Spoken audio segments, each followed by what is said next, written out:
Happening now, damning new testimony in the January 6th hearings. Former Attorney General Bill Barr emerging as a star witness against the former president, revealing he feared Trump was, quote, detached from reality as he pushed bogus claims of election fraud. I'll talk to a key member of the Select Committee this hour. Also tonight, after yet another weekend of mass shootings and nationwide protests, senators are now racing to firm up a new bipartisan framework on gun reform. Top Democrats say they're trying to seize the momentum and hammer out a bill as soon as possible, with 10 Republicans now on board. We want to welcome our viewers here in the United States and around the world. I'm Wolf Blitzer. You're in the Situation Room.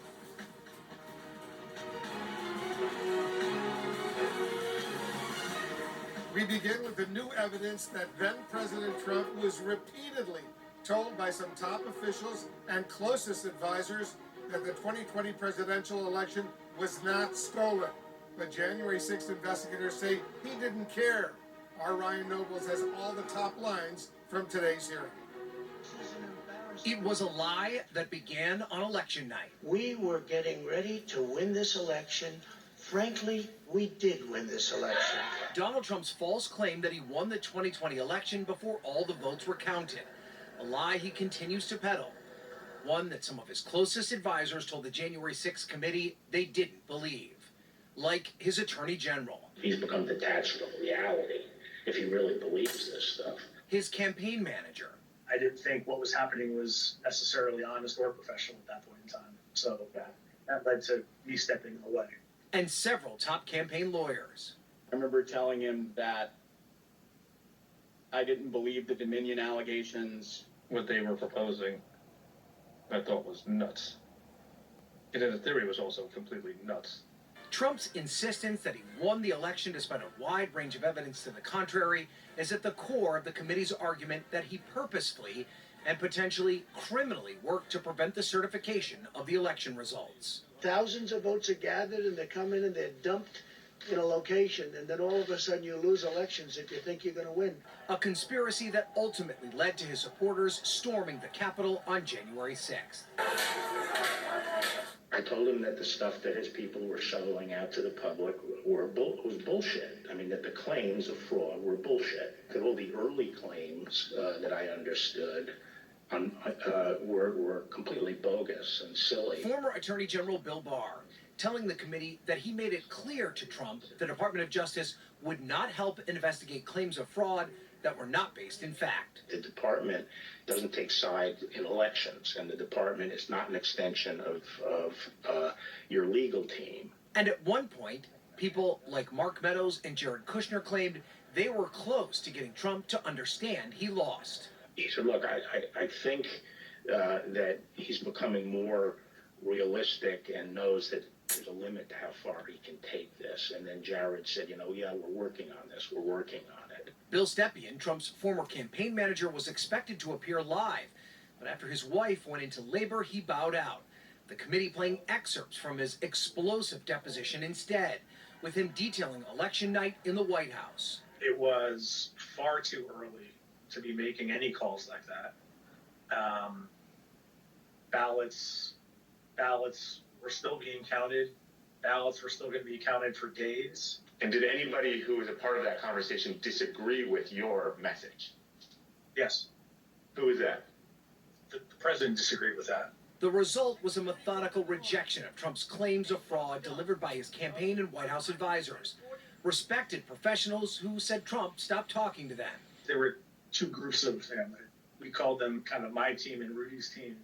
I didn't mind being characterized as being part of Team Normal. And instead, trusting people like Sidney Powell and Rudy Giuliani, who several Trump aides claimed was dispensing advice on election night while intoxicated, a claim his attorney denies. A few of us gathered in a room off the map room to listen to whatever Rudy presumably wanted to say to the president. And the mayor was definitely intoxicated, but I do not know his level of intoxication when he spoke with the president, for example. Theories that to this day Giuliani has not backed away from. They saw a big truck bringing in 100,000 ballots in garbage cans, in waste paper baskets, in cardboard boxes, and in shopping baskets. And every single one of them was for Biden. The committee taking the last part of Monday's hearing to draw a line between Trump's big lie and his fundraising. The claims that the election was stolen were so successful. President Trump and his allies raised $250 million. The committee finding donors were told the money would be used to fight voter fraud. Fraud that didn't exist. The last email sent to donors a half hour before the Capitol was breached. And today was the second stage of a 7-stage presentation where the committee hopes to show that Donald Trump was at the center of a conspiracy to prevent the certification of the election results and the peaceful transfer of power. The next stage will be on Wednesday, and that's where they hope to uncover the effort that Trump had to install a puppet attorney general at the Department of Justice with the specific goal of investigating these thin claims of fraud, which, as was demonstrated today, Wolf, even his closest campaign advisors just thought did not exist. Wolf? Ryan Noble's reporting for us. Ryan, thank you very, very much. Let's break down the explosive new testimony and evidence with CNN special correspondent Jamie Gangel, CNN senior legal analyst Laura Coates, and CNN senior political correspondent Abby Phillip. Jamie, let's talk a little bit about the former Attorney General of the United States, Trump's Attorney General Bill Barr. How stunning was it to hear what he had to say? He was the star witness, and it was a very bad day for Donald Trump because while you heard, as Ryan reported, all of these people from Trump's inner circle saying that there was no election fraud, and they had repeatedly told that to him, there was no one more blunt or colorful than Bill Barr. Here are some of the quotes, Wolf. He called it bogus, silly, rubbish, idiotic, crazy, and, quote, bullshit. He said that twice. The committee they knew what they were doing today with Bill Barr's videotape testimony. It was very, very effective, and maybe most effective because here we are at 6:07, and we have not heard word one from Donald Trump yet. I suspect we will be hearing from him at some point, one way or another. Abby, what impact does it have to hear all these statements coming from Trump's inner circle, including some family members?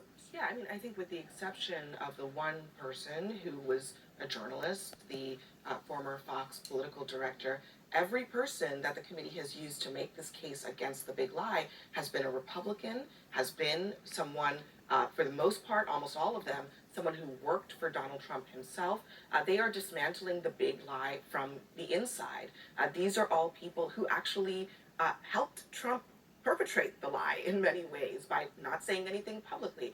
Bill Barr resigned from the administration because of this, but didn't say anything about it until he wrote his book. So these are people who actually, in some ways, tried to protect Trump from being exposed for what this lie was. But they are revealing the inner workings of this White House, of his campaign, where there were clear warnings repeatedly to Trump that all of this stuff was completely baseless. Yeah, let me bring in